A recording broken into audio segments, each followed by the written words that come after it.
ایک تو آپ کو مغالطہ یہ ہے کہ قرآن مجید میں تصویر کشی کو حرام قرار دیا گیا ہے۔ قرآن میں کہیں یہ حکم موجود نہیں ہے، بلکہ قرآن میں تو حضرت سلیمان کے بارے میں آتا ہے کہ ان کے لیے جو جنات جو تھے ان کی غلامی میں وہ تماثیل بھی بناتے تھے، مجسمے بھی بناتے تھے، تو مجسمہ سازی بھی حرام نہیں تھی اس وقت۔ اصل میں یہ حدیث نبوی ہے صلی اللہ علیہ وسلم کہ تصویر بنانا اور مجسمہ بنانا جاندار چیز کا وہ حرام ہے۔ اس وقت تک کیمرہ ایجاد نہیں ہوا تھا، بلکہ ہاتھ سے تصویر بنتی تھی۔ جاندار کی تصویر بن رہی ہے تو ہاتھ سے، مجسمہ بن رہا ہے تو ہاتھ سے، تو اس کے تو حرمت پر پوری امت متفق ہے۔ لیکن جب کیمرہ ایجاد ہو گیا تو ایک نئی چیز آ گئی نا، اس میں اختلاف ہو گیا۔ جیسے شاید آپ کے علم میں ہو، لاؤڈ سپیکر پر ہمارے بڑے بڑے علماء کا فتویٰ تھا اذان حرام ہے، خطبہ حرام ہے، اور فتویٰ کس کا؟ مولانا اشرف علی تھانوی رحمۃ اللہ علیہ کا۔ ایک نئی چیز آئی تھی، اس کے بارے میں ان کی رائے ہوئی، لیکن آج آپ کو معلوم ہے کون سی تھانوی مسجد ہے کہ جس میں اذان جو ہے لاؤڈ سپیکر پر نہیں ہوتی اور خطبہ جو ہے وہ لاؤڈ سپیکر پر نہیں ہوتا۔ تو نئی چیز کے آنے پر جو ہے یقیناً اختلاف رائے کے پیدا ہونے کا امکان ہے۔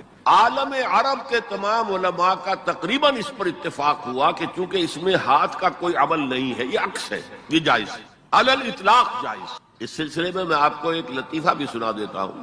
پاکستان میں ایک علماء کی کانفرنس بھی ضیاء الحق صاحب نے کروائی تھی، پوری دنیا سے علماء آئے تھے، کراچی میں کانفرنس تھی۔ عبد الفتاح ابو غدہ رحمۃ اللہ علیہ بہت بڑے حنفی عالم تھے، عالم عرب کے حنفی عالم بہت بڑے، عبد الفتاح ابو غدہ۔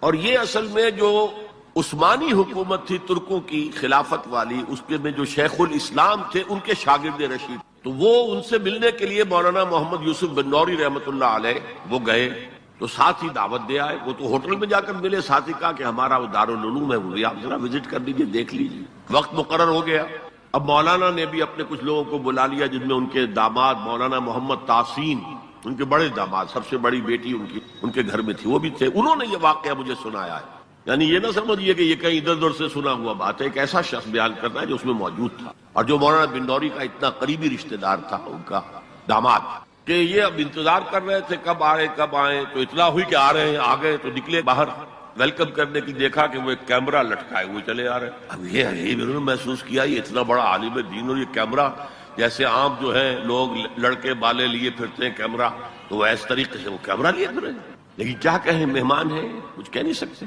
آ گئے، بیٹھ کر انہوں نے اپنا کیمرہ کھولا اور کہا ذرا ٹھیک ہو جائیے، سورہ اجتماعیہ، میں چاہتا ہوں ایک اجتماعی تصویر ہو جائے گروپ کی، سورہ اجتماعیہ۔ اس پر چیخ پڑے مولانا بن نوری، حرام حرام حرام، ہم نہیں کریں گے۔ انہوں نے کیمرہ تو بند کیا، لائیے دلیل، حرام ہونے کی دلیل کیا ہے؟ جو دلیل انہوں نے دی وہ کاٹ دی، جو دلیل دی وہ کاٹ دی، جو دلیل دی وہ کاٹ دی۔ آخر میں مولانا بن نوری کو کہنا پڑا کہ ٹھیک ہے یہ حرام نہیں ہے، لیکن یہ خلاف تقویٰ ہے۔ آپ نے کہا ٹھیک ہے، آپ اس پر قائم رہے، خلاف تقویٰ ہے، مجھے اس پر کوئی وہ نہیں ہے، لیکن یہ کہ آپ حرام کہیں گے تو مجھے دلیل دینی پڑے گی۔ قرآن و سنت کی روح سے تصویر کشی حرام ہے، تو یہ آپ کے سامنے جو اتنے بڑے بڑے ویڈیو کیمرے گھوم رہے ہیں، یا ٹی وی پر آپ کی جو تصویر آ رہی ہے، آیا یہ صحیح ہے یا اچھا ہے؟ یہ سوال کر لیا۔ دیکھیے، کتاب و سنت کی روح سے جو چیز حرام ہے وہ ہاتھ سے تصویر بنانا ہے، کیمرہ تھا ہی نہیں۔ حضور کے زمانے میں ہاتھ سے تصویر بنتی تھی، ہاتھ سے بنائی جانے والی تصویر حرام مطلق ہے، اس سے پہلے وہ بھی حرام نہیں تھی، یہ بھی جان لیجئے۔ جیسے سجدہ تعظیمی جائز تھا، ایسے ہی حضرت سلیمان کے بارے میں آتا ہے، تماثیل، یہ بڑی بڑے تماثیل بناتے تھے لوگ، جنات جو تھے ان کے لیے، لیکن شریعت محمدی میں ہاتھ سے تصویر بنانا، جاندار کی نقشہ ہے، آپ کھینچ رہے ہیں، کوئی فطری لینڈسکیپ ہے، کوئی حرج نہیں، جاندار کی تصویر بنانا حرام مطلق ہے۔ لیکن جب کیمرے کی ایجاد ہوئی تو اب یہ مسئلہ اجتہادی ہو گیا کہ آیا وہی حکم اس پر بھی ہوگا کہ نہیں ہوگا۔ عالم عرب کے علماء جو ہیں چوٹی کے، وہ اس کے قائل ہیں کہ اس پر اس حکم کا اطلاق نہیں ہوتا، ہاتھ سے بنانے والی تصویر پر ہوگا۔ البتہ انہوں نے کہا پسندیدہ یہ بھی نہیں ہے، ہاں تعلیم کے لیے اس کو استعمال کرنا جائز ہے۔ ہمارے ہاں کے علماء کی اکثریت اس کی قائل ہے کہ اس کے اوپر بھی وہی حکم ہوگا کہ یہ حرام ہے۔ وہ بھی کہتے ہیں کہ کسی معاشرتی ضرورت کے لیے جائز ہے، پاسپورٹ کے لیے جائز ہے، مجرموں کی شناخت کے لیے جائز ہے، میڈیکل ایجوکیشن کے لیے جائز ہے، وہ اس کو جائز کہتے ہیں۔ اس حوالے سے بہت سے علماء ہیں جن کے فوٹو بھی اخبارات میں چھپتے ہیں، جن کی جو بھی ہوتی ہیں مجالس شورا، اس کے بھی اجتماعات جو ہیں ان کے فوٹو آتے ہیں، تو عمل بہت سے حضرات کا مختلف ہے، لیکن ہم عمل کی بات نہیں کر رہے. ان کی رائے یہ ہے کہ حرام ہے، البتہ کسی معاشرتی ضرورت کے لیے جائز ہے. ہم نے اسی کو اختیار کیا ہے جو معاشرتی ضرورت ہے، اس سے کہیں زیادہ بڑھ کر دین کی ضرورت ہے، دین کے پیغام کو پہنچانے کے لیے. اب ایک ہے آپ آڈیو سن رہے ہیں، وہ زیادہ دیر سن نہیں سکتے. ایک ویڈیو ہے، یا تو آدمی آپ کے سامنے موجود ہے 2 گھنٹے کی تقریر آپ سن سکتے ہیں، ہلتے بھی نہیں. وہی آپ کو آڈیو سننا پڑے تو آپ پہلو بدلیں گے. اسی طریقے سے اگر ویڈیو ہے تو آپ بات سن سکتے ہیں، ورنہ نہیں. تو ہم نے اس کے لیے اس کو جائز سمجھتے ہوئے اختیار کیا. اور یہاں بھی بتا دوں، جو سلطنت عثمانیہ خلافت عثمانی کے آخری شیخ الاسلام تھے علامہ کوثری رحمت اللہ علیہ، ان کے شاگرد رشید عبد الفتاح ابو غدہ، یہ اس وقت فقہ حنفی کے عالم عرب میں سب سے بڑے ماہر ہیں. ان کے نزدیک بھی جائز ہے. ان سے میری ملاقات ہوئی ہے، ان کی رائے میں آڈیو پر لے کر آیا ہوں. بلکہ اب یہ وقت زیادہ صرف ہو رہا ہے، وہ تو یہاں پر جب آئے تھے ضیاء الحق کے زمانے میں ایک علماء کی انٹرنیشنل کانفرنس ہوئی تھی. ایک تو علماء جو ہوتے تھے کنونشن اسلام آباد میں تو مقامی علماء کے ہوتے تھے، ایک انٹرنیشنل، اس میں وہ بھی آئے تھے. تو مولانا سید محمد یوسف بن نوری رحمت اللہ علیہ ان کے مقام و مرتبے سے واقف تھے. فقہ حنفی کے عالم عرب کے چوٹی کے جو ہیں وہ استاد ہیں. ملنے گئے ہوٹل میں، تو ظاہر بات ہے کہ جب وہ گئے تھے تو انہوں نے کہا میں بھی آؤں گا. آپ کیا یہ دعوت دے کر گئے کہ آئیے ہمارا دارالعلوم دیکھیے. وہ آئے. انہوں نے اپنے داماد کو مولانا محمد تحسین صاحب کو بھی بلا لیا، وہ ابھی زندہ ہیں، ان سے اس واقعے کی توثیق کرائی جا سکتی ہے. انہوں نے یہ واقعہ مجھے بتایا کہ جب وہ میں بھی تھا وہاں بیٹھے انتظار کر رہے تھے، جب بتایا گیا کہ آ گئے ہیں علامہ کوثری صاحب، وہ علامہ عبد الفتاح ابو غدہ، تو ہم سب اٹھ کر باہر نکلے. دیکھا ان کے گردن میں کیمرہ لٹک رہا. اب ہم بڑے پریشان، یہ کیا ہے؟ ہم تو سمجھتے ہیں حرام، اور یہاں پہ کیمرہ لے کر عالم دین جو ہے اتنا بڑا مفتی آیا ہے. خیر خاموش رہے. اب جب جا کر کمرے میں بیٹھ گئے، انہوں نے کھولا، کیمرہ نکالا اور کہا سورہ اجتماعیہ، یعنی ایک جو ہے گروپ فوٹو میں لینا چاہتا ہوں، آپ لوگ ذرا ٹھیک ہو جائے، سیدھے ہو جائے، بیٹھ جائے، سورہ اجتماعیہ. اب مولانا بلوری صاحب جو ہے خاموش نہیں رہ سکے. نہیں حرام، ہمارے نزدیک حرام، ہمارے نزدیک حرام. انہوں نے کیمرہ تو بند کیا، پوچھا دلیل کیا ہے حرمت کی؟ جو دلیل لائے انہوں نے کاٹ دی. آخر میں مولانا بلوری کو یہ کہنا پڑا کہ ہاں حرام تو نہیں ہے، ہم اسے تقویٰ کے خلاف سمجھتے ہیں. آپ نے کہا ٹھیک ہے، یہ بات آپ کا موقع، آپ حرام کہتے ہیں دلیل لانی پڑے گی. یہ واقعہ بھی میں نے آپ کو بتا دیا ہے کہ یہ ہے اصل موقع. بعض چیزیں ہمارے یہاں بس مشہور ہو گئی ہیں، اور بعض علماء یہاں تک کہ ہمارے اس وقت کے جو علماء ہیں وہاں طالبان کے، وہ بھی اسی طریقے کی عمل کر رہے ہیں. ٹی وی کو بری شے نہیں ہے، ٹی وی کے ذریعے سے آپ کیا پھیلا رہے ہیں. ہمارا یہ تھا کہ ایک زمانے میں تو یہ رائے تھی کہ لاؤڈ اسپیکر اذان بھی حرام ہے، نماز کی امامت بھی حرام ہے. اب ایک امام کر رہا ہے، 2 لاکھ آدمی پیچھے تبلیغی اجتماع میں، کچھ پتہ ہی نہیں چلتا وہ امام نے کب اللہ اکبر کہا. امام سجدے میں پڑا ہوا ہے، پوری جماعت کھڑی ہوئی ہے. امام کھڑا ہو گیا، پوری جماعت گری ہوئی ہے سجدے میں. یہ دادا گر گئے سجدے میں جب وقت قیام آیا. یہ اللہ کے بندو، آخر وہاں بجلی بھی جلاتے ہو کہ نہیں جلاتے؟ وہاں پر جو ہے لالٹینیں جلایا کرو، بجلی کا کیا تمہیں حق پہنچتا ہے؟ لیکن یہ چیزیں ہوتی ہیں، اس میں ضرورت ہے کہ اپنی نگاہ کو وسعت دی جائے. لاؤڈ سپیکر میں کوئی خرابی نہیں ہے، اس کے ذریعے سے اذان دیجئے تو یہ اچھا ہے. اس کے ذریعے گانے نشر کریں گے برا ہے. ٹیلی ویژن کے ذریعے سے دین کی تعلیم کی جائے وہ اچھی ہے. اگر کچھ اور فحاشی کریں گے جیسے پاکستان ٹیلی ویژن کر رہا ہے یا جو CNN وغیرہ کرتے تو وہ برا ہے. 3 دفعہ قرآن میں آئے ہیں، سورہ توبہ میں آیت نمبر 33 سے، سورہ فتح میں آیت نمبر 28 سے، سورہ صف میں آیت نمبر 9 ہے. سورہ توبہ میں اور سورہ صف میں وَلَوْ كَرِهَ الْمُشْرِكُونَ پر آیت ختم ہوتی ہے. سورہ فتح میں وَكَفَىٰ بِاللَّهِ شَهِيدًا پر آیت. تقابلی مطالعہ اس اعتبار سے کرنا ہے کہ اس آیت میں سورہ حدید کے تمام رسولوں کے ساتھ 3 چیزوں کا ذکر کیا. انزلنا معهم الکتاب والمیزان، اور اس سے پہلے بالبینات. جبکہ حضور صلی اللہ علیہ وسلم کے بیان میں صرف 2 چیزوں کا ذکر ہوا، الہدی و دین الحق. اس میں اب تقابلی مطالعہ کیا، اس لیے کہ حضور صلی اللہ علیہ وسلم کا اصل معجزہ بھی قرآن حکیم. الہدی سے مراد ہے قرآن، ہدی للناس، ہدی للمتقین. الہدی دی گائیڈنس، جس میں کہ ہدایت خداوندی مکمل ہو چکی، اپنے اتمام کو پہنچ چکی ہے، درجہ تکمیل کو پہنچ چکی ہے. اور حضور کا معجزہ بھی ہے. حضور کا معجزہ ید بیضا نہیں ہے، حضور کا معجزہ عصا کی شکل میں نہیں ہے، حضور کا معجزہ کسی اونٹنی کی برآمد ہو جانے کی صورت میں نہیں. حضور کا معجزہ قرآن. یاسین والقرآن الحکیم انک لمن المرسلین. قرآن کی قسم ہے، قرآن گواہ ہے اس پر کہ آپ اللہ. قاف والقرآن المجید، یہ قرآن مجید کی قسم ہے، قرآن گواہ ہے آپ کی رسالت. صاد والقرآن ذی الذکر، یہ قرآن ہے جو ذکر والا ہے، نصیحت والا ہے، یہی آپ کی رسالت ہے۔ اس پر تو انشاءاللہ تفصیلی گفتگو اب دورہ ترجمہ قرآن سے قبل جو میں تمہیدی تقریر کر رہا ہوں اگلے جمعے کی شام کو، وہ اس میں تعارف قرآن میں یہ چیزیں آئیں گی انشاءاللہ تفصیل کے ساتھ۔ لیکن یہ جان لیجئے کہ معجزہ جمع کتاب مل کر الخدا ہے، اور وہ جو میزان شریعت چلی آ رہی تھی وہ اپنی تکمیل کو پہنچ گئی ہے دین حق۔ میں نے جو مضمون لکھا ہے، میری کتاب ہے نبی اکرم صلی اللہ علیہ وسلم کا مقصد بعثت، 3 مقالات پر مشتمل۔ درمیانی مقالہ یہی ہے کہ حضور کا مقصد بعثت کیا، اور اس میں تفصیل بیان کی کہ جیسے انسانی ذہن کی ارتقائی منازل جو ہے، انسان کا فکر اور ذہن انسانی بھی اس میں سے گزرا ہے۔ یہی وجہ ہے کہ الہدا کا اتمام ہوا محمد پر صلی اللہ علیہ وسلم، جبکہ انسان اپنے ذہنی ارتقاء کے اعتبار سے بلوغ کو پہنچے۔ اسی طریقے سے تمدن انسانی کا بھی ارتقاء ہوا ہے۔ کبھی ہم غاروں میں رہتے تھے، کوئی اجتماعی نظام تھا ہی نہیں، پھر کوئی قبائلی نظام ہوا، پھر کوئی اور نظام ہوا، پھر بڑی بڑی مملکتیں قائم ہو گئی۔ اب یہ کہ پورا نظام زندگی جس طریقے سے کہ اجتماعیت کی گرفت میں آ چکا ہے، تو اگر وہ نظام صحیح ہے تو تمام افراد کا معاملہ بھی بہتر ہو جائے گا۔ نظام ہی غلط ہے تو ظاہر بات ہے کہ معاشرہ تل پٹ ہو کر، تو جب وہ تمدن اس سطح کو پہنچ گیا کہ بڑی بڑی عظیم مملکتیں، امپائر قائم ہو، مملکت روما اور مملکت فارس، اس کے وقت حضور کو اب بھیجا گیا ایک کامل نظام اجتماعی دے کر، ایک complete politico social economic system based on social. اور ظاہر بات ہے جب تک اسے قائم کر کے نہ دکھائے وہ حجت نہیں بنتی۔ تو شہادت علی الناس، اس پر گفتگو ہوئی ہے ان دروس میں بھی۔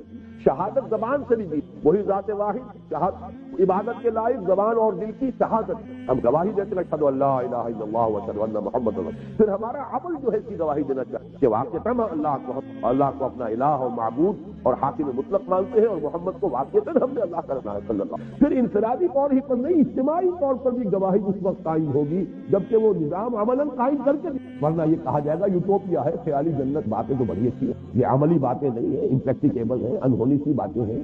سید القوم خادمہم، کیا تکلیف ہوئی، جملہ کہہ دیا آپ نے، لیکن ایسا ہو سکتا ہے کبھی؟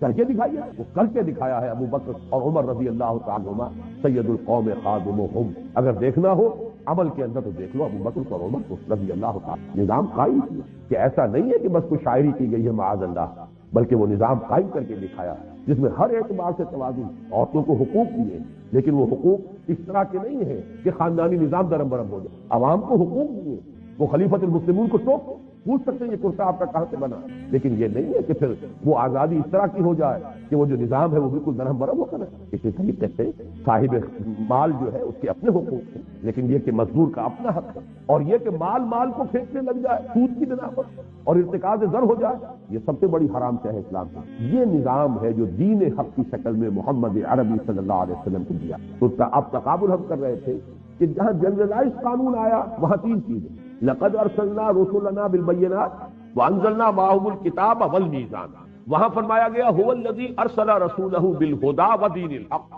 اس لیے کہ الہدی قرآن ہے، قرآن ہی معجزہ بھی ہے اور قرآن ہی الکتاب بھی، اور وہ نظام جو ہے پولیٹیکو سوشو اکنامک سسٹم وہ دین حق کی شکل میں کامل نظام کی حیثیت سے پیش کر۔ تو کس لیے بھیجا حضور کو؟ لِیُظْہِرَهُ عَلَى الدِّینِ كُلِّهِ، اس نظام کو غالب کر کے۔ یہ نظام کسی اور نظام کے تابع رہے گا تو پھر ظاہر کیسے ہوگا؟ ملوکیت کے تابع ہو گیا، سرمایہ داری کے تابع ہو گیا، کسی اور کے تابع ہو گیا تو وہ تو پھر نظام، وہ تو مذہب بن جائے گا، عقیدہ ہے، نماز ہے، روزہ ہے۔ جیسا کہ خلافت راشدہ کے بعد تدریجاً جب خلافت کا نظام ختم ہوا، ملوکیت آئی، جاگیرداری آئی، سرمایہ داری آئی، اور دین سکڑ کر رہ گیا عقائد میں اور نماز روزہ حج اور زکوٰۃ میں اور کچھ ذکر اور حلقے جو ہے مراقبوں کے اس میں، باقی وہ نظام جو ہے وہ تو بادشاہوں کا ہے، محل ہے ان کے بن رہے ہیں۔ بادشاہ کی محبوب بیوی کا انتقال ہوا ہے تو کروڑوں روپے سے تاج محل بن رہا ہے۔ بادشاہ کو محل چاہیے، الحمرا بن گیا ہے۔ بادشاہ کے لیے تو بڑا شاندار توپ کاپی جو ہے، جا کے استنبول میں دیکھیے کتنا عظیم الشان محل بنایا گیا ہے۔ کہاں عمر فاروق تھے جو حجرے میں رہتے تھے، لیکن کسریٰ اور قیصر کے ایوانوں کے اندر لرزہ طاری ہوتا تھا ان کے نام سے۔ کہاں یہ تھے کہ عیاشیاں ہیں، اپنے عیش کے جو ہے ایوان سجا رکھے ہیں، لیکن دنیا کے اندر ان کی کوئی حیثیت نہیں۔ تو بہرحال اس چیز کو سمجھیے، لِیُظْہِرَهُ عَلَى الدِّینِ كُلِّهِ، تاکہ وہ غالب کرے، قائم کرے، نافذ پورے نظام زندگی پر اسلام چھا جائے، اسلام غالب آ جائے، اسلام قائم ہو جائے، زندگی کا کوئی جز، کوئی پہلو، کوئی ایسپیکٹ اس سے خارج اور فارغ نہ رہے، آزاد نہ رہے۔ وہی بات یہاں کہی گئی، لقد ارسلنا رسلنا بالبینات وانزلنا معهم الکتاب والمیزان لیقوم الناس بہ۔ اب یہ مقصد پورا کیسے ہے؟ پہلے آیت کا ترجمہ کر لیجئے، وانزلنا الحدید، ہم نے لوہا بھی اتارا، فیہ بأس شدید، بعض کا ترجمہ بعض لوگ ذرا اوائڈ کرتے ہوئے قوت، اس میں بڑی طاقت، لیکن حقیقی ترجمہ اس کا یہ کہ اسلحہ کی قوت، اسی سے تلوار، اسی سے نیزہ، اسی سے ڈھال، اصل میں لوہا اس لیے اسلحہ فیہ باس شدید، اسی لیے یہ جب بھی لفظ آتا ہے باسا، جب جمع کی شکل میں آتا ہے اس سے مراد ہوتا ہے فقر، فاقہ، بھوک، لیکن جب الباس آتا تو جنگ۔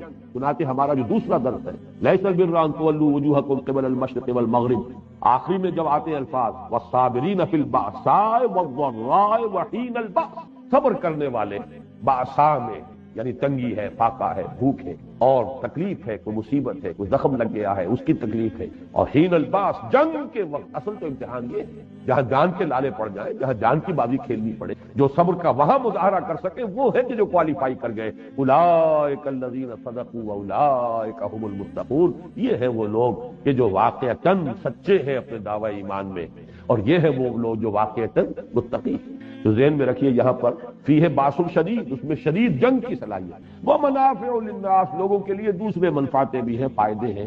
آج کل تو اس کی ہمارے ہاں نزدیک کوئی اہمیت کم ہو گئی ہے، ورنہ توا پر آج چمٹا پھکنی سب لوہے سے بنتے تھے۔ اب تو یہ ہے کہ بہرحال اس طرح کا معاملہ نہیں رہا، اوونز ہے اس میں شاید وہ لوہا اس طرح سے نمایاں ہو کے نظر نہیں آتا ہے، لیکن یہ کہ لوگوں کے لیے اور بھی فائدہ۔ وَلِيَعْلَمَ اللَّهُ مَن يَنصُرُهُ، اور تاکہ اللہ یہ دیکھے، یعلم کا ترجمہ ہمیشہ ہم کرتے ہیں دیکھے، جان لے نہیں، اس لیے کہ اللہ تعالیٰ کا علم قدیم ہے، اللہ کو معلوم ہے کون کتنے پانی میں ہے، لیکن اللہ دکھا دینا چاہتا ہے لوگوں کو، ظاہر کر دینا چاہتا ہے تاکہ اللہ دیکھ لے یا اللہ دکھا دے، ظاہر کر دے۔ من ينصره ورسله بالغیب، کون ہے وہ جو غیب کے باوجود اس کی یعنی اللہ کی اور اس کے رسولوں کی مدد کرتا ہے۔ دین اللہ کا ہے، پولیٹیکو سوشل اکنامک سسٹم اس کا، حاکمیت اللہ کے لیے ہے۔ 2 مرتبہ پہلے حصے میں آیت ہم پڑھ چکے ہیں، لہو ملک السماوات والارض، ہم یہ بھی پڑھ چکے ہیں العزیز الحکیم، وہی بادشاہ حقیقی وہ ہے، حکم اس کا چلنا چاہتا ہے۔ لہذا جو لوگ اس لوہے کی طاقت کو ہاتھ میں لے کر اللہ کے حکم کو نافذ کرتے ہیں وہ اللہ کے مددگار ہوئے، اور اللہ کے اس دین کو عملاً قائم کرنا فرض منصبی ہے محمد الرسول اللہ کا اور رسولوں کا، تمام رسولوں کا، تاکہ عدل قائم کرے۔ اور حضور کے لیے واحد کے سیدھے میں بھی آ گیا امرت لأعدل بینکم، اور یہاں 3 مرتبہ آ گیا لیظہرہ علی الدین کلہ، تو گویا کہ جو بھی لوہے کی طاقت لے کر محمد کی نصرت کے لیے میدان میں آ گئے صلی اللہ علیہ وسلم، وہ اللہ کے بھی مددگار رسول، جس کو میں کہہ رہا ہوں کہ یہ ہے در حقیقت جس کو عریاں کا لفظ میں نے استعمال کیا ہے بارہا، اتنے واضح الفاظ میں دیکھیے آدمی جھجکتا ہے، کہنا نہیں چاہتا، لیکن اللہ تعالیٰ کو واللہ لا یستحیی من الحق، اللہ کو حق بات کے کہنے میں کوئی رکاوٹ نہیں، کوئی جھجک۔ عام آدمی سمجھے گا یہ بات کہنے کی نہیں ہے، اگر ہے بھی دل میں تو رکھو، اسے زبان پر نہ لاؤ، لیکن یہاں اچھی طرح جو بات سمجھا دی گئی ہے وہ کیا ہے کہ ریولوشن یا کسی نظام عدل اجتماعی کو قائم کرنے کا پروسیس کیا، پہلا مرحلہ اس میں یہی ہے کہ جو الہدیٰ دی گئی ہے آپ کو، ہدایت کی کتاب دی گئی ہے جس میں کہ معجزہ بھی ہے، اس کے ذریعے سے لوگوں کو دعوت دیجیے، ہدایت کی دعوت، تبلیغ، اس پیغام کو عام کرنا، لوگوں کو اس پر مطمئن کرنا، ذہناً مطمئن کرنا، قلباً مطمئن کرنا، اس کے مجمرات کو کھول کر بیان کرنا۔ وَنَزَّلْنَا إِلَيْكَ الذِّكْرَ لِتُبَيِّنَ لِلنَّاسِ مَا نُزِّلَ إِلَيْهِمْ، اے محمد صلی اللہ علیہ وسلم، ہم نے آپ پر یہ ذکر نازل فرمایا تاکہ آپ لوگوں کے لیے واضح کریں، بیان کریں، کھولیں،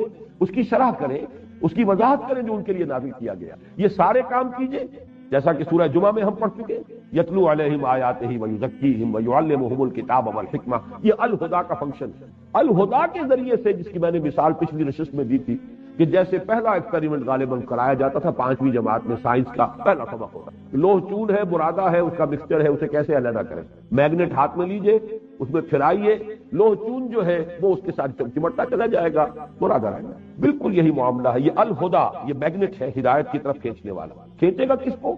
جس کی اپنی فطرت کے اندر وہ ہدایت کسی نہ کسی درجے میں موجود ہے۔ اگر وہ ہے ہی نہیں تو جیسے برادہ نہیں چمٹتا اس میگنیٹ کے ساتھ، وہ ابو جہل نہیں چمٹے گا، جن کی فطرتیں مست ہو چکی ہیں۔ ابو لہب نہیں چمٹے گا، چاہے وہ حقیقی چچا ہے اور ایک دیوار بیچ کا پڑوسی ہے محمد رسول اللہ صلی اللہ علیہ وسلم، اور ہو یہ رہا ہے کہ آپ کے گھر میں کھانڈی پک رہی ہے تو اس کے اندر بھی غلاظت پھینکی جا رہی ہے، اور یہ اکثر سگا چچا ہے جو کر رہا ہے، جو باپ کی جگہ پر ہوتا ہے۔ لیکن یہ کہ وہ عناد اور دشمنی اور شقاق یہ اس درجے ہے اندر، اور حسد کہ اس کی وجہ سے یہاں تک جا رہا ہے سگا چچا۔ اس حوالے سے جان لیجئے کہ جس کے اندر صلاحیت ہے وہی کھینچے گا، جو گڈ کنڈکٹر آف ہیٹ ہے اسی میں حرارت جو ہے وہ سرایت کرے گی، جو گڈ کنڈکٹر آف الیکٹریسٹی ہے اسی میں کرنٹ پاس کرے گا۔ لیکن بہرحال آپ اس میگنیٹ کو پھیلائیں، جتنا بڑا معاشرہ ہے اتنا ہی پھیلائیں گے، تبھی اس میں جو بھی سلیم الفطرت لوگ ہیں وہ چمٹ کر آئیں گے۔ آپ صرف ایک کلیا میں گڑ پھوڑتے رہیں گے تو اور آس پاس کے لوگوں کو کیا پتہ چلے؟ لہذا جو بھی آپ کا پہلا فیلڈ ہے، میدان کار جو ہے، اس کی وسعت کے مطابق اس قرآن کی دعوت کو پھیلائیے عام کی. پھر یہ کہ وقت کی ذہنی سطح کے مطابق ہو. یہ نہ ہو کہ آپ واز کہہ رہے ہو صرف جو آپ کا ذہین عنصر ہے وہ اس کو سمجھے ہی نہیں, اس کی طرف توجہ ہی نہیں دے گا, واز کہہ رہے ہیں یہ. اس کے لیے دلائل ہونے چاہیے, براہین ہونی چاہیے. ادعو الی سبیل ربک بالحکمت والموعظۃ الحسنۃ وجادلھم باللتی احسن. قرآن جو ہے موعظہ بھی ہے, قرآن برہان بھی ہے, قرآن میں حکمت میں بھی ہے. ذالک مما اوحی الیک ربک من الحکمہ. قرآن کی حکمت کے ذریعے سے حکماء کو, عقلاء کو, جو بھی آپ کا انٹلیکچوئل ایلیٹ ہے اسے بلائیے. قرآن کے واعظ کے ذریعے سے عوام الناس کو کھینچیے. بہرحال جن کے اندر بھی وہ خیر ہے, بھلائی ہے, صلاحیتیں کھنچائیں, لیکن جن کے اندر نہیں ہے وہ تو نہیں آئیں گے. اور جن کے مفادات ہیں وہ بات کو حق سمجھ کر بھی نہیں آئیں. جیسے کہ میں پہلے مثال دے چکا ہوں کہ یہود کے علماء سے بڑھ کر کون تھا جو حضور کو پہچان سکتا؟ یعرفونہ کما یعرفون ابناءہم. مانا کیوں نہیں؟ ان کی چودراہٹیں تھیں, ان کی مسندیں تھیں, ان کی حیثیتیں تھیں. لوگ ان کے ہاتھ چومتے تھے, لوگ آتے تھے ان سے فتوے مانگتے تھے, ان سے مسئلے پوچھتے تھے, عالم وہ تھے. لہذا اب حضور کو مان لے تو ان کی حیثیت ختم ہوگی, نہیں ماننا. اس حوالے سے جان لیجئے ایک ویسٹڈ انٹرسٹ اس کا اکثر حصہ رہ جائے گا, جو نہیں مانے گا, نہیں قریب آئے گا. اپنے مفادات ہیں, گرڈ اپ یور لائنز. ان کی تو کوشش یہ ہوگی کہ راستہ روکو, نظام کہلا کے پاس مانو, یہ معرض انقلاب میں ہے. Your interest are being threatened, gird up your lines. آؤ اپنے مفادات کے تحفظ کے لیے کھڑے ہو. لہذا آخری مرحلے میں انقلاب میں پھر ایک ہی راستہ ہے کہ جو وہ سلیم الفطرت لوگ آ گئے ہیں ان کو جمع کریں, آرگنائز کریں, ان کا تزکیہ کریں, نیتیں بھی خالص ہو جائیں, کوئی کھوٹ نہ رہے, ان کی شخصیتیں نکھر جائیں, کوئی شک اور شبہ نہ رہے لوگوں کو ان کے کردار کے بارے میں. آزمائشوں میں سے گزرے, امتحانوں میں سے نکلے, پھر ان کو منظم کرو, کوڑا بناؤ انہیں بٹ کر. جیسے کہ آپ رسیوں کو اور مختلف دھاگوں کو بٹ دیں گے تو کوڑا بنے, طاقت بنا. علیحدہ علیحدہ دھاگا جو ہے اس کو توڑ دے گا جو چاہے گا, لیکن جب بٹ کر آپ نے کوڑا بنایا ہے, اب یہ کوڑا باطل کے اوپر. یہ ہے اصل میں فلسفہ. اس کے لیے ظاہر بات ہے ٹکرانا پڑے گا, اور ٹکرانے کے لیے جب میدان میں آؤ گے تو یقتلون کے ساتھ یقتلون بھی ہوگا. جہاں قتل کرو گے قتل ہوگا بھی. تمہیں کوئی گارنٹی نہیں ہے کہ تم قتل نہیں ہوگے. کوئی لوہے کے جسم تمہیں نہیں دیے گئے ہیں کہ برچھا جو ہے پار نہیں ہوگا. حمزہ کے جسم سے وہ برچھی جو ہے وحشی کی وہ پار ہو گئی, آر پار ناف کے قریب سے جو ہے لگی ہے وہ پار گئی. تو پھر اور کون ہوگا جسے کوئی ضمانت حاصل ہو, کوئی اللہ کی طرف سے انشورنس کرنا. ان اللہ اشترى من المؤمنین انفسهم واموالهم بان لهم الجنہ یقاتلون فی سبیل اللہ فیقتلون ویقتلون. اللہ نے اہل ایمان سے ان کے مال, ان کی جانیں خرید لی ہیں جنت کے عوض. تو اللہ کی راہ میں جنگ کر رہے ہیں, قتل کرتے بھی ہیں, قتل ہوتے بھی ہیں. یقتلون ویقتلون. غزوہ بدر میں 70 قرشی مارے گئے, صحابہ صرف 14 شہید ہوئے, 13 آن دی اسپاٹ. ایک زخمی ہو گئے تھے جو مدینے واپسی پر راستے میں شہید ہو گئے, انتقال ہو گئے. لیکن غزوہ احد میں مسلمانوں کی غلطی کی وجہ سے پانسا بالکل پلٹ گیا, 70 مسلمان شہید ہو. تو یقتلون ویقتلون. یہ تو کرنا پڑے گا. انقلاب اس کے بغیر, اس کے لیے جان دینی اور اس کے لیے طاقت کا استعمال. اور اس کے لیے میں آپ سے کیا عرض کروں کہ علامہ اقبال کی جو عظمت میرے دل میں اس لیے کہ ان حقائق کو جس خوبصورتی سے انہوں نے بیان کیا. 2 شعر ان کے ایسے ہیں, ایک تو فلسفے کے اعتبار سے چوٹی کے شعر تو میں پہلے سنا چکا ہوں آپ کو جمعرات کے روز, یا یہ کہ آج بھی پہلی نشست میں سنایا ہے. یہ جو فلسفہ انقلاب کے 2 شعر ہیں, گفتند جہان ماں آیا بتومی سازد, گفتم کے نمی سازد, گفتند کے برہم زد. اللہ نے مجھ سے کہا, گفتند انہوں نے کہا, جہان ماں آیا بتومی سازد, میرا یہ جہان جو ہے, جو میرا دنیا ہے اس وقت جس میں نے تمہیں بھیجا ہے, یہ تمہارے ساتھ سازگاری کرتا ہے, تمہیں پسند ہے, ٹھیک ہے, یہ نظام صحیح ہے. گفتم کے نمی سازد. میں نے کہا نہیں, یہ صحیح نہیں ہے, میرے ساتھ سازگاری نہیں کرتا. گفتند کے برہم زن, اللہ نے فرمایا توڑ پھوڑ کر رکھ دو. برہم زن, اور برہم زن کے لیے راستہ کیا ہے؟ با نشہ درویشی در ساز و دمادم زن.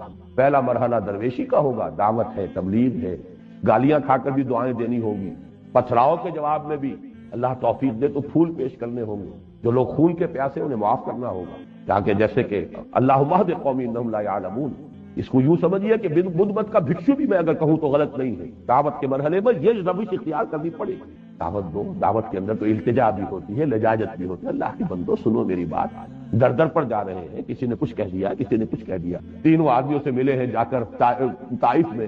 ایک نے کہا اچھا جی آپ کے سوا کوئی نہیں ملا تھا اللہ کو رسول بنانے کے, نکل جاؤ یہاں سے. ایک نے کہا جاؤ چلے جاؤ, میں تم سے بات بھی نہیں کرنا تھا, اس لیے کہ یا تو تم جھوٹے ہو یا سچے ہو. جھوٹے ہو تو جھوٹے کو میں منہ نہیں لگاتا, سچے ہو تو کہیں میں کوئی گستاخی کر بیٹھوں گا. اگر تم واقعی اللہ کے رسول ہو تو بہتر ہے تم روانہ ہی. ایسے ایسے زہر میں بجھے ہوئے جملے محمد رسول اللہ کے. اور پھر جب روانہ ہوئے واپس تو انہوں نے وہاں کے اسٹریٹ ارچنز جنہیں آپ کہتے ہیں, انہیں ذرا اشارہ کیا, پتھراؤ ہو رہا ہے, تاک تاک کر ٹخنے کی ہڈی کو نشانہ بنا. اور صرف ایک ساتھی زید ابن حارثہ ایک آدمی ایک طرف سے ڈھال بند، سامنے آتے ہیں حضور کو بچانے کے لیے، کور کرنے کے لیے، ادھر سے مارتے ہیں پتھر، ادھر سے مارتے ہیں، پیچھے سے جسم لہو لہان ہو رہا ہے، پاؤں میں آ کر خون جم گیا ہے جوتیوں میں، پھر کچھ غشی سی تاری ہوئی ہے، بیٹھ گئے ہیں، تو ایک گنڈا آیا ادھر سے، اس نے اس بغل میں ہاتھ ڈالا ہے، دوسرے نے دوسری بغل میں، اٹھو چلو۔ یہ نقشہ ہے اللہ کے رسول کا، محبوب رب العالمین کا، سید الاولین والآخرین کا۔ داعی فریاد آئی ہے زبان کے اوپر، اللہم الیک اشکو ذوف قوتی وقلت حیلتی وہوانی علی الناس الی من تکلنی الی بعید یتجہمنی او الی عدو ملکت امری۔ اے اللہ تیری ہی جناب میں فریاد لے کر آیا ہوں اپنے وسائل کی کمی کا، اپنی قوت کی کمزوری کا، کہاں جاؤں، کس سے شکوہ کروں، کس سے فریاد کروں، مجھے کس کے حوالے کر دیا، دشمن کے حوالے کر دیا، جو چاہے کریں گے۔ یہ فریاد آئی، اس وقت وہ فرشتہ آیا ہے ملک الجبال کہ اللہ نے مجھے بھیجا ہے، میں ان پہاڑوں پر معمور فرشتہ ہوں، آپ اگر حکم دیں میں ان دونوں پہاڑوں کو ٹکرا دوں گا جس کے مابین یہ طائف کی بستی جس میں یہ سلوک آپ کے ساتھ۔ فرمایا نہیں، کیا عجب کہ اللہ تعالیٰ ان کی آئندہ نصیب۔ بتائیے کون بدھ مت کا بھکشو اس سے آگے جائے گا؟ درویشی۔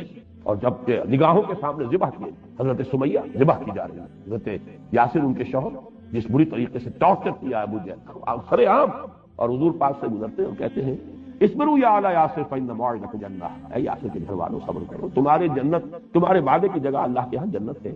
لیکن ساتھیوں میں سے کسی کو اجازت نہیں دی کہ جا کے ابو جہل کی ٹکا بوٹی کر دیں۔ ابھی مرحلہ درویشی کا ہے۔ نغمہ ہے بلبل شوریدہ تیرا خام ابھی، اپنے سینے میں اسے اور ذرا تھام ابھی ذرا اپنے جذبات انتقام کو تھامو۔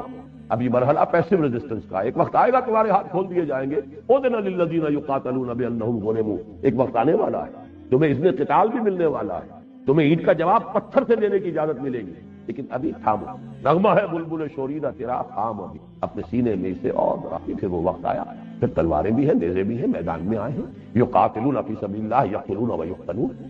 اس کو اقبال نے دو مصروں میں بیان کیا۔ پہلا شعر پھر سن لیجئے، گفتند جہان ماں آیا بتمی سازد، گفتم نمی سازد، گفتند کے برہم زن، نظام کو توڑ دو پھوڑ دو، با نشہ درویشی در ساز دمادم زن۔ پہلا مرحلہ یہ ہوگا، درویشی کی روش اختیار کرو، درویشی کی خوب پختہ کرو، اور کرتے رہو محنت، دعوت ہے، تربیت ہے، تنظیم ہے، صبر ہے، پوری طریقے سے جھیلو تکلیفیں، مصیبتیں۔ درویشی کیوں پختہ شوی، جب تیار ہو جاؤ، پختہ ہو جاؤ، تعداد کے اعتبار سے، کیفیت اور کمیت دونوں اعتبارات سے، سیرت بھی پختہ ہو چکی ہو، تربیت ہو چکی ہو، تزکیہ ہو چکا ہو، قول و فعل کا تضاد نہ رہا ہو، انسان کا ظاہر باطن ایک ہو چکا ہو، منظم ہو، ایک امیر کی دعوت کے اوپر کھڑے ہو، لبیک کہیں اور اپنی جانوں کی قربانی دینے کو تیار ہو جائے، اور اگر روکنے کو حکم دیا جائے تو رک جائے۔ یہ پختگی جب آ جائے، جو پختہ شوی خدرا بر سلطنت جم زن، اب اپنے آپ کو سلطنت جم پر دے مارو۔ یہ ہے دو مصروں میں پورا انقلاب۔ اس کے لیے انزلنا الحدید، ہم نے لوہا بھی، دلیل بھی اتار دی، بینہ بھی اتار دی۔ جو نیک سرشت ہیں وہ آ جائیں گے، لیکن اب ان کو منظم کر کے طاقت بنانا، ریولیوشنری فورس، ایسے سرفروش، ایسے جافروش کہ جو اپنے سر کی اور جان کی بازی کھیلنے کو تیار ہو۔ من المؤمنین رجال صدقوا ما عهد الله علیہ فمنهم من قضى نحبه ومنهم من ينتظر وما بدلوا تبدیلا۔ اہل ایمان میں وہ جوان مرد ہیں کہ جو عہد انہوں نے اللہ سے کیا تھا وہ پورا کر دکھایا، سچا کر دکھایا۔ ان میں سے وہ بھی ہیں جو اپنی نظر پیش کر چکے، اور جو باقی ہیں وہ منتظر ہے کہ کب باری آئے۔ وبال دوش ہے سر جس میں ناتواں پہ مگر لگا رکھا ہے تیرے خنجروں تک۔ یہ ہے وہ آیت مبارکہ، وانزلنا الحدید فیہ باس شدید، اس میں قوت ہے جنگ، ومنافع للناس، کچھ اور فائدے بھی ہیں، پھکنی اور توا اور پرات اور چمٹا اور بالٹی وہ بھی بنا لو۔ وَلِيَعْلَمَ اللَّهُ مَن يَنصُرُهُ وَرُسُلِ الْغَيْبِ، تاکہ اللہ دیکھے کون ہے وفادار بندے، کون ہے صادق الایمان۔ ایمان کا دعویٰ تو آسان ہے۔ اب دیکھیے اس کے ساتھ ایک تو وہ آیت جوڑ لیجئے سورہ صف کی، ان اللہ یحب الذین یقاتلون فی۔ یہ صورت ایسی عجیب ہے، اس میں نہ لفظ جہاد آیا نہ قتال آیا، دونوں کے مضامین موجود ہیں، حدید لوہا، اسلحہ کا ذکر آ گیا، لیکن یہ کہ اصل میں سارے مضامین کل مسبحات کے اس میں جمع ہیں۔ وَلِيَعْلَمَ اللَّهُ مَن يَنصُرُهُ، محبت مجھے ان جوانوں سے ہے ستاروں پہ جو ڈالتے ہیں کمند۔ اللہ کو محبوب وہ بندے ہیں، وہ نہیں کہ تو فقط اللہ اللہ اللہ اپنے گھروں میں بیٹھے ہوئے ضربے لگائے جاؤ، ساری عمر ضربے ہی لگاتی گزار دو، کوئی باطل کے ساتھ کبھی نہ پنجہ آزمائی کرنا، نہ کبھی باطل کو للکارنا آتا۔ ان کے بارے میں تو حدیث سنا دی حضور نے، اوح اللہ عز وجل الی جبرائیل علیہ الصلوۃ والسلام ان اقلب مدینہ کذا و کذا باہلھا، اللہ نے حضرت جبرائیل کو حکم دیا فلاں فلاں بستیوں کو تل پٹ کر دو اس کے رہنے والوں سمیت۔ قال فقال ان فیھا عبدک فلانا لم یعصک طرفۃ عین، حضور فرماتے کہ حضرت جبرائیل نے عرض کیا پروردگار اس بستی میں تو فلاں بندہ بھی ہے جس نے آج تک کبھی پلک جھپکنے جتنی دیر بھی معصیت میں بسر نہیں کی. قال فقال اقلبها علیہ وعلیہم. حضور فرماتے اس پر اللہ نے فرمایا الٹو اس بستی کو پہلے اس پر پھر دوسروں. فإن وجهه لم يتمعر في طاعة قط. اس لیے کہ اس کے چہرے کا رنگ میری غیرت کی وجہ سے کبھی متغیر نہیں. بیٹھا رہا اپنی ذاتی نیکی اور ذاتی تقوی اور ذاتی عبادت گزاری اور ذاتی جو ہے تہجد گزاری اور مراقبے. یہ باطل جو ہے فلرش کرتا رہا، پھیلتا رہا، اس کا بول بالا ہوتا رہا، شریعت کی دھجیاں بکھرتی رہیں. یہ لگا رہا اپنے اسی کام میں. تو یہ زیادہ بڑا مجرم ہے دوسروں سے. اقلبها علیہ وعلیہم. الٹو اس بستی کو پہلے اس پر پھر دوسروں. یہ نہیں ہے راستہ. ہاں اپنی تربیت، اپنا تزکیہ یہ کیے بغیر میدان میں آ جاؤ گے تب وہی کچھ ہوگا جو آج جہاد کے نام سے ہو رہا.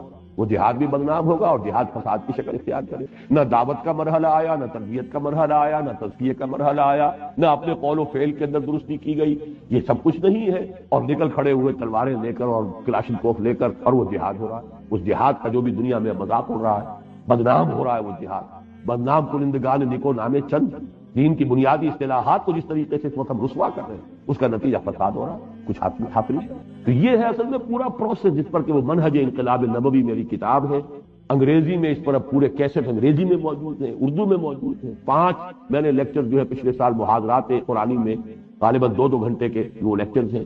3 ہمارے کیسٹ جو ہے اس کے ویڈیو کیسٹ کے اندر وہ پورا میرا منہج انقلاب نبوی کیا ہے، اس کے مختلف مراحل کیا ہے، اور یہ کہ قتال کی آج کے زمانے میں کیا صورت ہوگی. ایک ون وے قتال بھی ہے، یک طرفہ جنگ. اور یک طرفہ جنگ یہ ہے کہ آپ مظاہرے کے لیے، پکٹنگ کے لیے آ جائیے. نہیں دیں گے اب ہم یہاں پہ ٹیکس نہیں دیں گے، لگان نہیں دیں گے. یہ حرام کا کام ہو رہا ہے جو ہو، یہ سودی نظام میں جو چل رہا ہے، ہم نہیں دینے کو تیار ٹیکس. آپ پر گولیاں برسیں گی، گولیاں کھائیے. لیکن یہ کہ جس طریقے سے ایرانیوں نے 30-40 ہزار جانیں دے دی، لیکن پھر انقلاب آ گیا. کشمیر میں بھی 40,000 جانیں دی جا چکی ہیں. کہاں ایران جتنا بڑا ملک، کہاں وہ کشمیر. اگرچہ اسے ایران صغیر کہتے ہیں، کل جسے اہل نظر کہتے تھے ایران صغیر، لیکن اگر یہ اعداد و شمار صحیح ہے اور اس کا میں سمجھتا ہوں کہ بالکل غلطی کا کوئی امکان ہی نہیں جس طریقے کا وہاں قتل عام ہو رہا ہے. لیکن یہ کہ 40,000 جانے کے باوجود جو ہے نتیجہ کیا ہے، اور وہاں پر بھی اگر وہ جانے دی گئی بادشاہ کو بھاگنا پڑا. اس لیے کہ وہ ون وے وار تھی، انہوں نے مارا کسی کو نہیں، خود مرے. نتیجہ یہ ہوا کہ الٹی فوج جو ہے، اندیشہ ہو گیا شاہ کو کہ یہ فوج الٹ پڑے گی میرے خلاف. آخر ان کے کتھ اینڈ کن ہیں، انہی کے لوگ ہیں، انہی کے بھائی بند ہیں، انہی کے بھتیجے بھانجے سامنے موجود ہیں. تو ایک حد تک تو جیسے کہ یہاں پر بھٹو صاحب کو جواب دے دیا تھا فوج نے، صاحب کب تک ہم لوگوں کو، اپنے قوم کے لوگوں کو، یہ کوئی آکوپیشن آرمی تو نہیں ہے، نیشنل آرمی ہے، کتنوں کو مارے گی، کیوں مارے گی؟ آپ کوئی معاملہ کیجیے جاتا. کہا تھا انہوں نے، میں نے دیکھا تھا ان کا ٹیلی ویژن، میری کرسی بہت مضبوط ہے. لیکن آپ نے دیکھا کہ وہ کرسی تو بڑی کمزور ثابت تھی. کرسی تو مضبوط تھی فوج کے بل پر. جب فوج نے جواب دے دیا تو کرسی کہاں مضبوط رہی؟ وہ تو 2 ہاتھ 2 پاؤں اس کے تھے جیسے کسی بھی آدمی کے ہوتے. یہ ہے در حقیقت آج کے زمانے میں. اس پر تفصیل سے میں نے بحث کی اس کتاب میں منہج انقلاب نبوی. پہلے آبجیکٹیولی سمجھیے حضور کی سیرت سے کہ اس کے کیا مراحل تھے، کیا ہوا، پہلے کیا ہوا، پھر کیا ہوا، پہلے یہ ہوا تو کیوں ہوا، بعد میں یہ ہوا تو کیوں ہوا. پہلے 13 برس تک یہ حکم ہے کہ چاہے تمہارے ٹکڑے اڑا دیے جائیں تم ہاتھ نہیں اٹھاؤ گے. اور اس کے بعد یہ قاتلوا فی سبیل اللہ وقاتلوہم حتی لا تکون فتنۃ ویکون الدین کلہ. زمین و آسمان کا فرق ہے کہ نہیں؟ لیکن حکمت ہے. ایک ہی پروسیس کے یہ 2 مختلف مراحل ہیں. اسی طرح ایک وقت میں دب کر صلح کر، جو صلح حدیبیہ ہوئی ہے یقیناً بڑی ان ایکول، وہ جو اس کی جو ٹرمز تھی وہ یقیناً اس میں مسلمان، اسی وجہ سے تو میں نے آپ کو بتایا ایک آدمی نہیں اٹھا عمرہ جو ہے اپنے عمرے کا احرام کھولنے، ایک آدمی نہیں اٹھا. اس درجے دل جو ہے زخمی تھے مسلمان کہ ہم کیوں دب کر صلح کریں. لیکن یہ ہے کہ 1 سال کے بعد قریش کا سردار ابو سفیان چل کر آتا ہے مدینے، خوشامدید کر رہا ہے، سفاری سے کروا رہا ہے، خدا کے لیے صلح دوبارہ کر لیجیے. حضور نہیں کر رہے. کیوں؟ اسی کو ٹائم بھی نے کہا نا، کیونکہ ان کی تو آنکھیں اندھی ہیں، انہوں نے تو ظاہر کو دیکھا ہے، انہوں نے کنٹراسٹ شو کیا ہے. Muhammad failed as a prophet but succeeded as a statesman. مکے میں محمد نظر آتے ہیں واقعی جیسے نبی تھے، جیسے ان کا تصور نبی کا حضرت یحییٰ کا حضرت عیسیٰ کا، تو مکے والا محمد تو واقعی یحییٰ اور عیسیٰ والا ہی ہے. دعوت دے رہا ہے، تبلیغ کر رہا ہے، مارے کھا رہا ہے، گالیاں سن رہا ہے. But he failed there as he says. Muhammad failed at Mecca, Muhammad failed as a prophet but succeeded as a statesman. مدینے میں آ کر تو ایک مدبر ہے، حکمران ہے، جنگجو ہے، سپہ سالار ہے، وہاں کامیابی ہوئی ہے تو اس سے ہوئی. یہ اس کا قول. اور ڈاکٹر منگومری واٹ اس نے پھر اسی جملے کو در حقیقت جو ہے 2 والیومز کے اندر اس نے اس کو ایکسپاؤنڈ کیا. Muhammad at Mecca, Muhammad at Medina, to highlight the contrast کہ مکے والا محمد تو بالکل ہی کچھ اور تھا، مدینے والا محمد بالکل کچھ اور نظر آتا. معاذ اللہ، شخصیت ایک ہی ہے، پروسیس ایک ہی، لیکن پروسیس کے مراحل ہیں. ایک مرحلہ انقلابی جو ہے وہ ہے با نشہ درویشی در ساز و دمادم زن، یہ مکی دور ہے، چون پختہ شوی خودرا بر سلطنت جم زن، یہ ہے دوسرا مرحلہ۔ ظاہر بات ہے اس کے بغیر کوئی انقلاب آ ہی نہیں سکتا۔ یہ ہے اصل پروسیس جو اس آیت میں اور بڑے واشگاف الفاظ میں، جیسا کہ میں نے عرض کیا کہ لوگوں کو جھجک آتی ہوگی، اللہ کو کوئی جھجک نہیں۔ واللہ لا یستحی من الحق، صاف کہا اس نے، لوہا اتارا ہے۔ وہ جو پنجابی میں کہا جاتا ہے کہ 4 کتاباں عرشوں آئیاں، 5واں آیا ڈنڈا، وہ ڈنڈا جو ہے اس کی اپنی اہمیت ہے، اس کی ضرورت ہے۔ لقد ارسلنا رسلنا بالبینات وانزلنا معهم الکتاب والمیزان لیقوم الناس بالقسط۔ یا تو تلاوت کرتے رہیے، ثواب لیتے رہیے، تراویح پڑھتے رہیے اور ثواب لیتے رہیے، جبکہ قرآن یہ کہتا ہے کہ یا اہل الکتاب لستم علی شیء حتی تقیموا التوراۃ والانجیل وما انزل الیکم من ربکم۔ اے کتاب ماننے والو اہل کتاب، تمہاری کوئی حیثیت ہماری نگاہ میں نہیں، یو اسٹینڈ نو ویئر، لستم علی شیء حتی تقیموا التوراۃ والانجیل وما انزل الیکم من ربکم، جب تک کہ تم تورات اور انجیل کو جو کچھ تمہارے رب کی طرف سے تم پر نازل ہوا ہے اس کو قائم نہیں۔ قرآن پڑھتے رہو، قرآن سنتے رہو، قرآن یاد کرتے رہو، حسن قرات کے مقابلے کرو، ریڈیو پر بھی ہو رہے ہیں، سب کچھ ہو رہا ہے، جشن ہو رہا ہے، 1400 سالہ جشن نزول قرآن۔ قرآن قائم کرنے کو، یا اہل القرآن لستم علی شیء حتی تقیموا القرآن، قرآن قائم، یہ میزان عدل، اس نے جو بھی نظام دیا، اس نے جس کا جو حق معین کیا اس کو دو، جس کی جو ذمہ داری ہے اس کے اوپر عائد کرو۔ یہ نہیں کرتے تو پھر یہ صرف تلاوت ہے، اس کا ثواب جو لے رہے ہو اللہ تعالیٰ کے حق سے کچھ کرے۔ لقد ارسلنا رسلنا بالبینات وانزلنا معهم الکتاب والمیزان لیقوم الناس بالقسط وانزلنا الحدید فیہ بأس شدید ومنافع للناس ولیعلم اللہ من ینصرہ ورسلہ بالغیب ان اللہ قوی عزیز۔ من ینصرہ ورسلہ بالغیب، بالغیب کے بارے میں جان لیجئے، مجھے مولانا اصلاحی صاحب کی بات پسند ہے کہ یہ بات جو ہے ظرفیہ ہے، اصل میں بڑی پیاری بات ہے، فلسفیانہ بھی ہے یہ بات کہ اللہ غیب میں نہیں ہے، غیب میں ہم۔ میری ایک تقریر ابھی شائع ہوئی ہے تازہ مساق میں، وہ حقیقت دعا اس میں دیکھ رہا تھا، اس میں بھی میں نے وہ عربی کے اشعار دیے ہیں، اغیب وذو اللطائف لا یغیب وارجوہ رجاء لا یخیب۔